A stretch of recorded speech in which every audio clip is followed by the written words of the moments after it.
Hi, I'm David Kearns. I'm a student currently attending LCI, and I'm looking into the recent implementation of a new nutrition policy in Lethbridge Public Schools.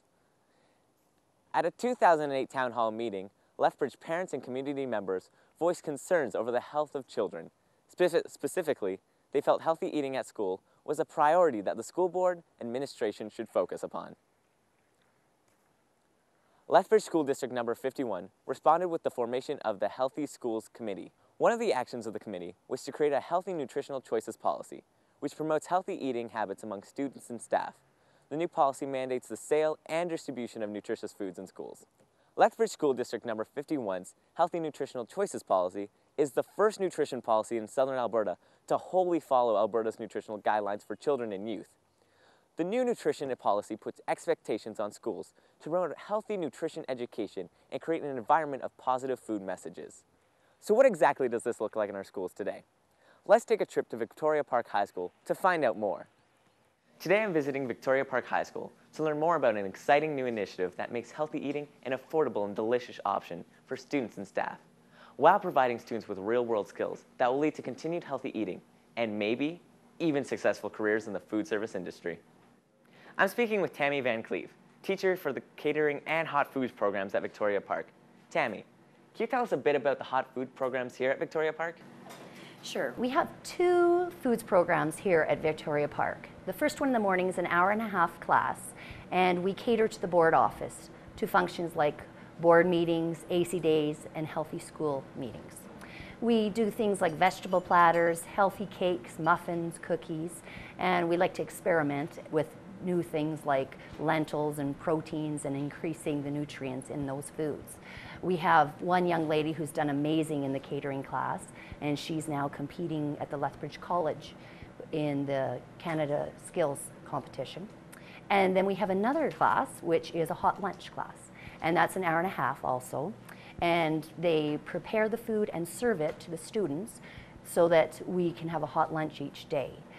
We have only a half hour for lunch, and there's not a cafeteria, so the $2 lunch that we serve is the only option for these students, so we try and make a healthy choice each day. How have the eating habits of the students and staff at Victoria Park changed since the program first started?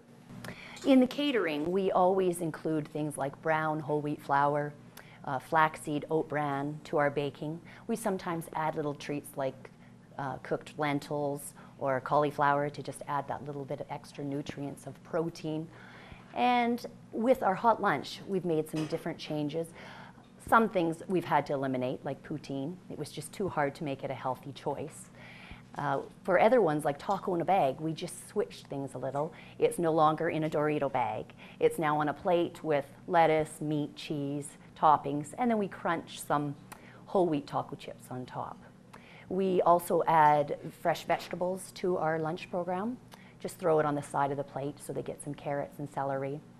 If the meal is including bread or buns, we always make it whole wheat tortillas, brown pasta, brown rice, just to increase that whole wheat and natural nutrients.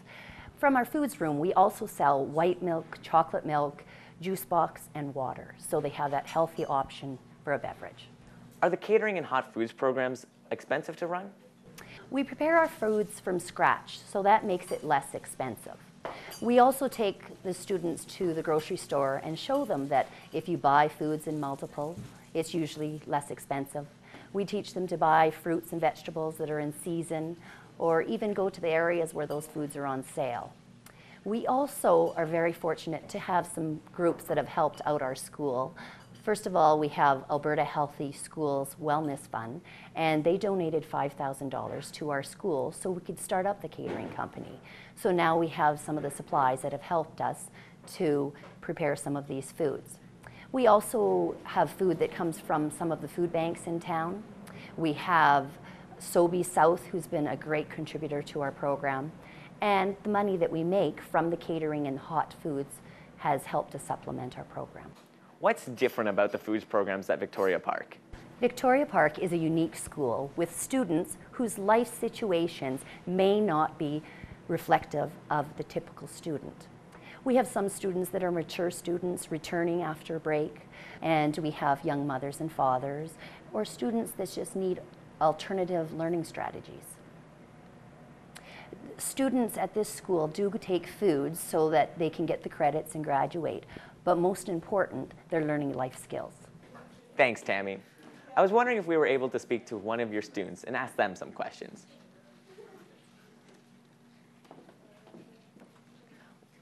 We're now speaking with Serena Best. As a student in the catering program, do you see yourself going into this field with the experience you're gaining? Definitely. With the skills that I learn in foods class, I can take my skills and go into a catering business or just work in a restaurant. Thanks for talking to us, Serena. You're welcome. There are clearly many advantages to the catering and hot foods programs offered at Victoria Park. Students learn how easy and economical it is to prepare healthy food while providing staff and their peers with access to hot, healthy, and affordable lunches. They also gain valuable life skills, which may be transferable to the world of work once they've completed high school. They may even find themselves operating their own food service businesses someday. The catering and hot foods programs at Victoria Park provide us with examples of how Lethbridge School District number 51's Healthy Nutritional Choices policy is establishing a strong commitment between nutrition education and healthy eating at schools. As an added bonus, the food produced is delicious and affordable. I'm David Kearns, reporting for School District number 51.